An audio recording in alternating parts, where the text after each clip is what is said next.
जय माँ वैभव लक्ष्मी। वैभव लक्ष्मी व्रत करने के नियम।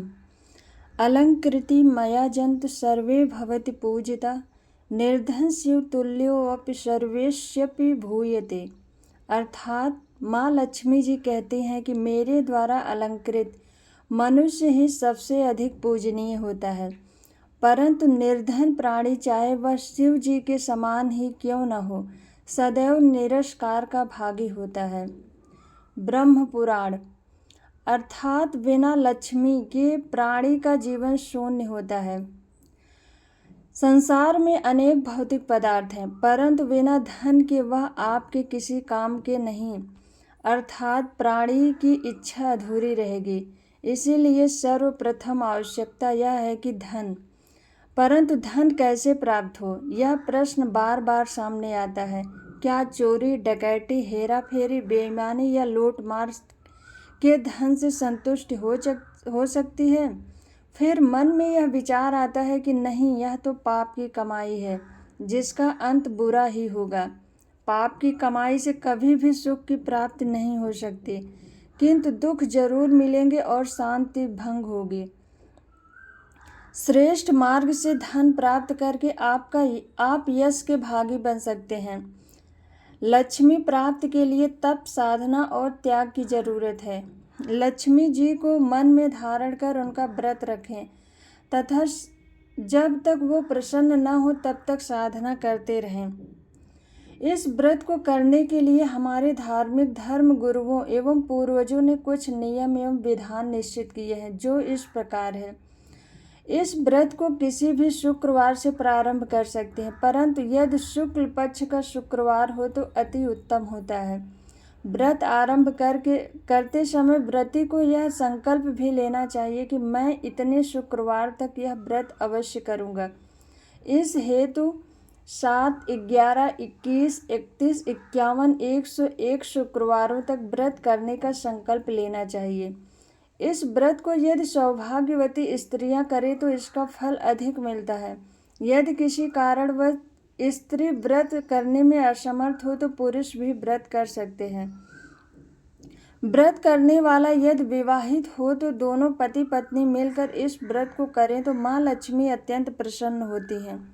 यदि संकल्प की अवधि में कामना पूरी हो जाए और अन्य इच्छा की कामना हो तो उद्यापन करके नए सिरे से संकल्प लेकर इस व्रत को शुरू करना चाहिए। यह व्रत शीघ्र फल देने वाला है, परंतु यदि फल न मिले तो व्रत को तब तक चालू रखें जब तक मनोवांछित फल न मिले। श्रद्धा, भक्ति एवं विश्वास से व्रत करने पर फल अवश्य ही मिलता है। व्रत अपनी इच्छा से एवं श्रद्धा अनुसार करना चाहिए। खिन्न मन से या किसी दूसरे के कहने पर बगैर श्रद्धा के व्रत कभी भी नहीं करना चाहिए, इससे फल की प्राप्ति नहीं होती है।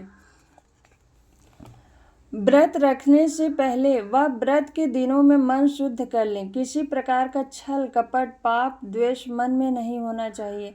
व्रत करते समय मन में स्वार्थ नहीं होना चाहिए, बल्कि मन में भाव यह होना चाहिए कि मुझे माँ लक्ष्मी को प्रसन्न करना है। यदि किसी व्रत वाले शुक्रवार को स्त्री रजस्वला हो जाए तो उस दिन व्रत नहीं करना चाहिए तथा उससे अगले शुक्रवार से व्रत आरंभ कर देना चाहिए। इस व्रत को अपनी मनोकामना पूर्ति के लिए कुंवारी कन्याएं भी कर सकती हैं। वैभव लक्ष्मी पूजन के लिए आवश्यक नियम क्या बताए गए हैं? भारत में देवी देवताओं की पूजा की विधि और सामग्री देश काल और श्रद्धालु भक्त की परिस्थिति के अनुसार शास्त्रों में निर्धारित की गई है। साधारण व्यक्ति से लेकर संपन्न व्यक्ति तक के लिए पूजा सामग्री और पूजा के नियम प्रायः सामान्य हैं। प्रातःकाल शौच स्नानादि से निवृत्त होकर स्वच्छ वस्त्र धारण करें तथा किसी शुद्ध आसन पर पूर्व दिशा की ओर मुख करके बैठें और व्रत करने का संकल्प करें। उसी दिन संध्या के समय उसी स्थान पर एक चौकी, पीढ़ा या पतड़े पर लाल रंग का कपड़ा बिछाएं। उसके ऊपर ही एक पीतल या कांसे की तस्तरी रखें। चौकी के ऊपर एक घी का दीपक जलाएं और उसके साथ ही श्री यंत्र की स्थापना करें। श्री वैभव लक्ष्मी व्रत के 7 पुस्तकें भी वहीं रख दें। चौकी पर रखे पात्र में कोई सोने का आभूषण अथवा सोने के सिक्के के अभाव में चांदी का, और यदि चांदी का भी आभूषण न हो तो घर में जो भी सिक्के हों उसे जल से धोने के बाद रख देना चाहिए। पूजन की सब वस्तुओं को यथास्थान रखने के पश्चात घी का दीपक जलाना चाहिए। फिर ओम नमो भगवती लक्ष्मी नमः कहना चाहिए। फिर श्री यंत्र को सामने रखकर श्री यंत्र को नमस्कार करें। ऐसा उच्चारण कर श्री यंत्र को प्रणाम करना चाहिए। फिर श्री यंत्र पर रोली चावल पुष्प चढ़ाकर अगरबत्ती दिखानी चाहिए। तत्पश्चात पात्र में रखे सोने के आभूषण के ऊपर भी रोली चावल पुष्प एवं धूप दिखानी चाहिए। इन सभी के बीच बीच में लक्ष्मी माता की जय हो का उच्चारण करते रहना चाहिए। माँ लक्ष्मी की फोटो पर भी रोली चावल व लाल फूल चढ़ाने चाहिए व धूप दिखानी चाहिए। पूजन की समाप्ति पर 5 बतासों का भोग लगाना चाहिए। फल एवं लड्डू का भी सामर्थ्य अनुसार भोग लगा सकते हैं। पंचामृत या पंजीरी का भी भोग लगाना उत्तम है। पूजन पूरा हो जाने पर श्री वैभव लक्ष्मी की व्रत कथा सुननी अथवा स्वयं पढ़नी चाहिए। कथा की समाप्ति पर लक्ष्मी जी की आरती तथा चालीसा का पाठ करना चाहिए। इसके पश्चात आरती लेकर भोग का प्रसाद उपस्थित लोगों में वितरित करना चाहिए। इसके पश्चात प्रत्येक शुक्रवार को कम से कम एक कन्या को शुद्ध भोजन कराकर उसे श्री वैभव लक्ष्मी व्रत कथा की पुस्तक भेंट में देनी चाहिए। यदि सामर्थ्य न हो तो कम से कम उद्यापन के दिन ऐसा जरूर करना चाहिए। संकल्प किए हुए व्रतों के पूर्ण होने पर आखिरी शुक्रवार को व्रत का उद्यापन करना चाहिए। उद्यापन में सभी कार्य पूर्व लिखे अनुसार ही करें। पूजा के उपरांत 7, 11, 21 अथवा इससे अधिक सामर्थ्य के अनुसार कन्याओं को भोजन कराना चाहिए। भोजन के पश्चात उन्हें व उपस्थित व्यक्तियों को वैभव लक्ष्मी की कथा की पुस्तक भेंट करनी चाहिए। पुस्तकें कम से कम 7 या सामर्थ्य अनुसार 11, 21, 31, 51 या 101 तक भेंट में देनी चाहिए। पुस्तकें भेंट में दिए बिना व्रत व उद्यापन सफल नहीं होता है। पुस्तकें भेंट में देने का कारण यह है कि उन्हें पढ़ने वालों को भी इस व्रत को करने की प्रेरणा मिले।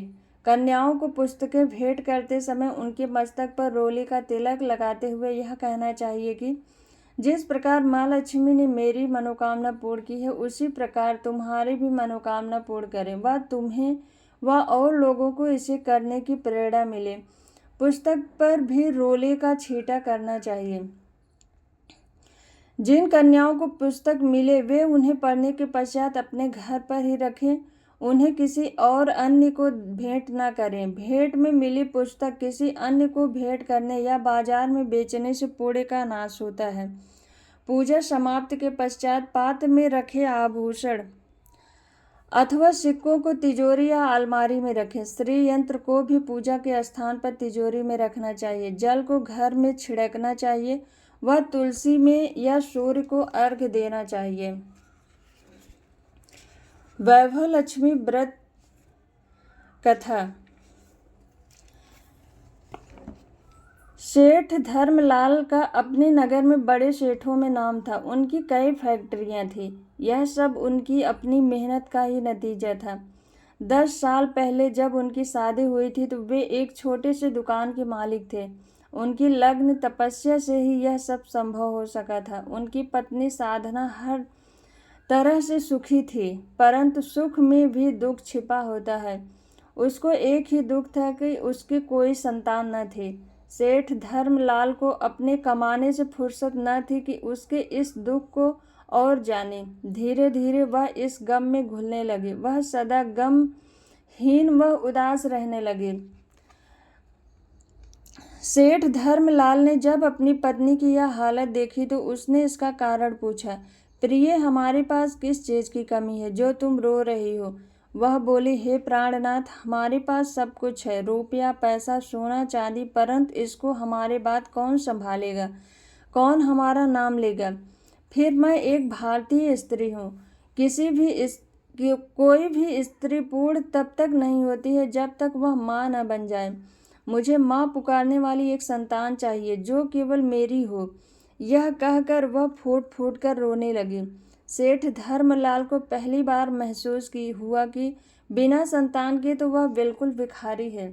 इसके पश्चात उसने अनेक डॉक्टरों से अपना व अपनी पत्नी साधना का चेकअप कराया, परंतु डॉक्टरों ने यही कहा कि आप में कोई कमी नहीं है। इस तरह 6-7 महीने निकल गए। अब वे भी क्या करते। अब उन्हें एक ही रास्ता भगवान का दिखा। दोनों रोज सवेरे मंदिर में जाते और भगवान से संतान होने की कामना करते। एक दिन दोनों मंदिर गए तो वहाँ एक पहुँचे हुए संत आए हुए थे। उन्होंने महात्मा के चरण छुए तो वे बोले, तुम्हें संतान कष्ट है ना बेटा। यह सुनकर तो दोनों महात्मा के चरणों में गिरकर रोने लगे और बोले, आप धन्य हैं महाराज, आप ब्रह्म स्वरूप हैं, कृपा कर हमारे कष्ट का निवारण करें। महात्मा बोले, करने वाले तो भगवान विष्णु हैं। आप माँ वैभव लक्ष्मी के 31 व्रत करने का दृढ़ संकल्प लें। और उन्हें सारे व्रत की विधि बता दी और कहा कि 31वें व्रत वाले दिन यज्ञ आदि कराकर 51 कन्याओं को भोजन करवाना और श्री वैभव लक्ष्मी की 101 पुस्तकें कुमकुम लगाकर बांटना। बगैर भोजन करवाए एवं पुस्तक बांटे व्रत संपूर्ण नहीं होगा। तब महात्मा के कहे अनुसार साधना ने माँ वैभव लक्ष्मी के व्रत करने का दृढ़ संकल्प लिया। अभी 21 ही व्रत हुए थे कि साधना को गर्भ ठहर गया और 9 मास के पश्चात उसके एक सुंदर सा पुत्र हुआ। दोनों ही बहुत खुश हुए और बोले, जय माँ लक्ष्मी, जय माँ लक्ष्मी। माँ वैभव लक्ष्मी की जय।